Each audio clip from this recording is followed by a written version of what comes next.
जब भी मैं किसी को बोलता हूँ कि पढ़ लीजिए, कुछ नया सीख लीजिए, क्या पुरानी बातों में पड़े हुए हैं, पुरानी विचारधारा को छोड़िए, तो अक्सर लोगों का ये रिएक्शन होता है कि अब हम क्या पढ़ेंगे, अब पढ़ के क्या करेंगे। तो इस कन्फ्यूजन को थोड़ा क्लियर कर लेते हैं। शिक्षित होने के लिए, शिक्षा प्राप्त करने के लिए, कुछ नया सीखने के लिए कोई फ़र्क नहीं पड़ता कि आप कौन सी क्लास में हैं या आपकी उम्र क्या है। आप कभी भी शिक्षित हो सकते हैं। इससे कोई फ़र्क नहीं पड़ता कि आप 50 साल के हैं या 70 साल के या 10 साल के। किताब उठा के आप कभी भी पढ़ सकते हैं। अंतर कहाँ आता है, प्रॉब्लम क्या है कि एक सर्टेन एज के बाद आप आदी हो जाते हैं अपने जीवन में जिस तरीके से रहने का, तो वो बदलाव एज के कारण एक सर्टेन एज के बाद वो बदलाव होना बड़ा मुश्किल हो जाता है। कुछ नया करने में तकलीफ़ फील होता है। क्यों? क्योंकि हम कंफर्ट जोन में रहते हैं।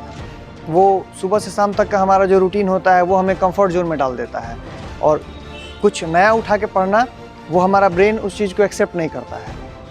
यही समस्या है कि हम एक सर्टेन एज के बाद कुछ नया नहीं सीख पाते हैं। छोटे बच्चे बहुत जल्दी सीख लेते हैं इस चीज़ को, क्योंकि उनके लिए हर चीज़ नया होता है। वो हर चीज़ को लेके बहुत क्यूरियस होते हैं। तो आप भी चाहें तो अपने कंफर्ट जोन को तोड़ के कुछ नया सीख सकते हैं। वीडियोज़ के द्वारा सीखिए। अगर आप बुक नहीं पढ़ सकते तो एनिमेटेड वीडियोज़ उपलब्ध हैं यूट्यूब पे, आप उनसे बहुत कुछ सीख सकते हैं। बात वही है इच्छा की।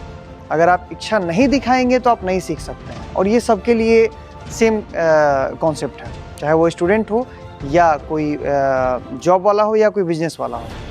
सीखते आप वैसे भी हैं, लेकिन वही सीखते हैं जो आपके कंफर्ट जोन में फिट होता है, नहीं तो आप उसको नहीं सीखना चाहते हैं।